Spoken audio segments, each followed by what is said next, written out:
ng bayan, maasahan anumang panahon.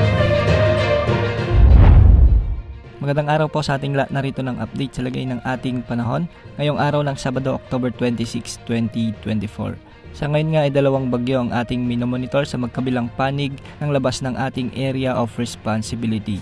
Una rito ay si dating bagyong Christine na may international name na Trami. Huling namataan si dating bagyong Christine sa layong 630 kilometers west o kanluran ng Bacnotan, La Union.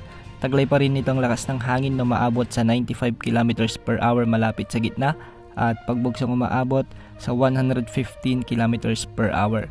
Kumikilos ito ng pakanluran sa bilis na 20 kilometers per hour. Sa mga susunod na oras o sa mga susunod na araw ay posibleng hilain ito ng mas malakas na bagyo sa silangan ng ating area of responsibility, kaya bahagyang lalapit ito ulit sa ating Philippine Area of Responsibility sa kanluran ng Luzon.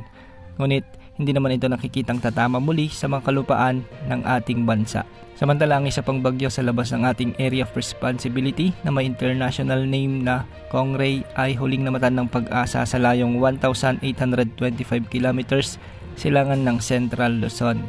Taglay na nito ngayon ang lakas ng hangin na maabot sa 65 kilometers per hour malapit sa gitna at pagbugsong maabot sa 80 kilometers per hour. Medyo mabilis itong kumikilos ng northwest sa 35 kilometers per hour.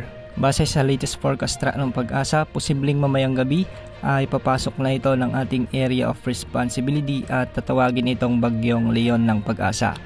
Bukas lalakas ito at magiging severe tropical storm at patuloy na kikilos ng pakanluran.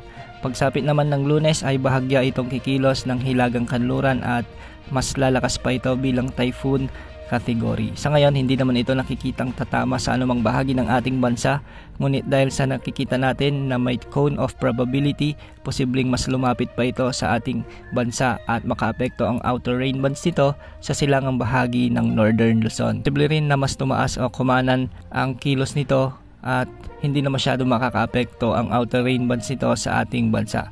May mga ilang araw pa tayo para paghandaan ang potensyal na bagyong ito. Huwag tayong magpakampante dahil bawat araw ay nagbabago ang galaw ng bagyo. Para naman sa magiging lagay ng ating panahon ngayong araw, asahan ang maulap na kalangitan na may mga kalat-kalat na pagulan at pagkidlat pagkulog ngayon sa bahagi ng Occidental Mindoro at Palawan. Dulot pa rin ito ng trough o extension ni bagyong Christine. Samantala sa buong Visayas, Zamboanga Peninsula kasama na ang Northern Mindanao ay makakaranas din ng maulap na kalangitan na may mga kalat-kalat na pagulan. Dulot naman ito ng southwesterly wind flow o ang hangin mula sa timog kanluran. Posible itong magdala ng mga biglang pagbaha o pagguho ng lupa, lalo na kung may mga katamtaman at minsan ay malalakas na pag-ulan.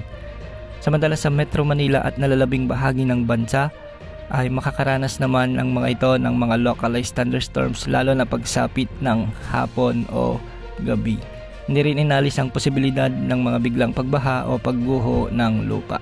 Yan ang update sa lagay ng ating panahon. Ito pong weather update ng bayan, maasahan anumang panahon.